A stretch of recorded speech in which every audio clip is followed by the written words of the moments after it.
Have you ever woke up in the morning, turn on your TV set, and you see this wonderful picture on your TV? There will be a big, long table. On one end of the table, there will be a big pile of money.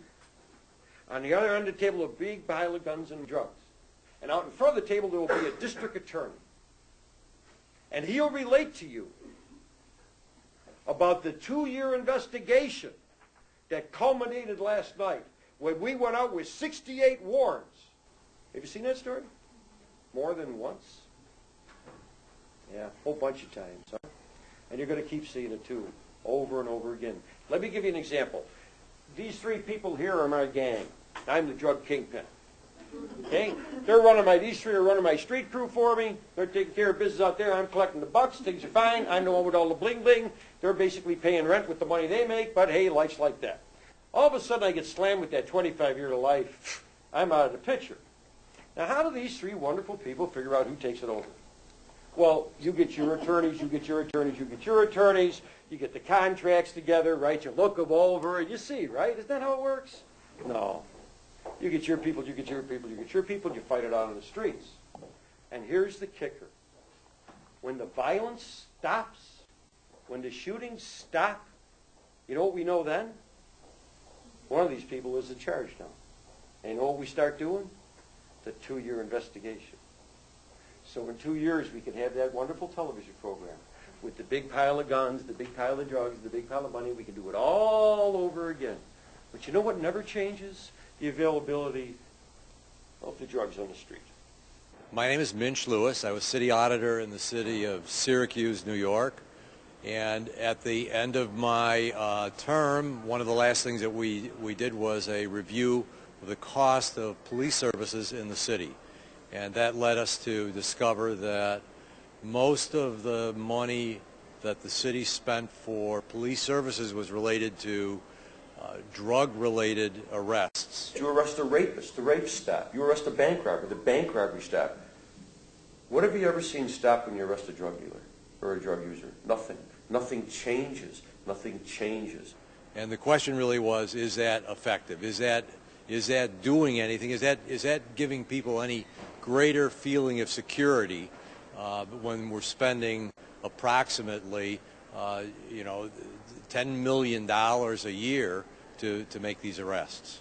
And the answer that we found after talking to people was no. This is not providing additional security. This is not giving them any greater feeling of belonging or security in their neighborhood.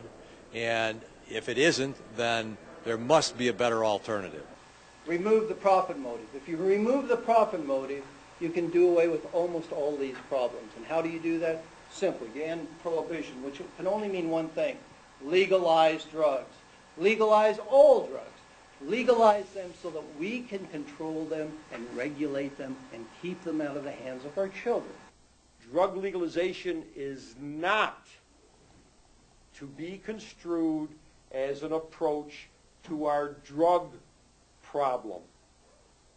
Drug legalization is about our crime and violence problem.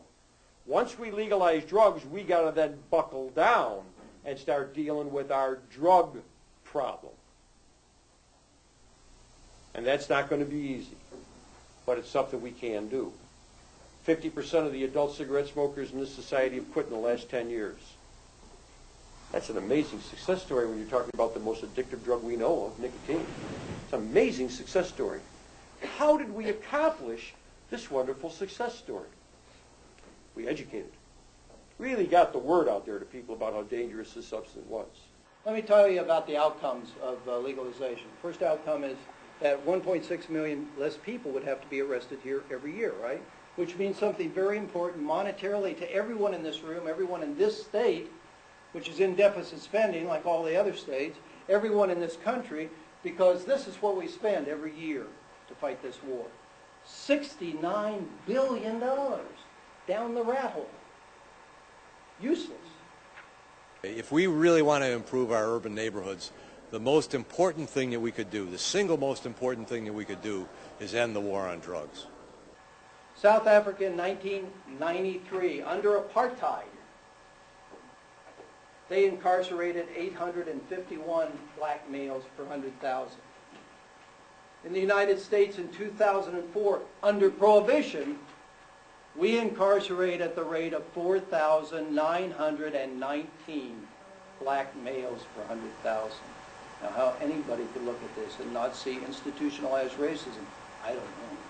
I think the drug war has been arguably the single most devastating, dysfunctional, harmful social policy since slavery.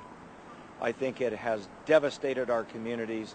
I think it has ruined the lives of so many of our fellow citizens.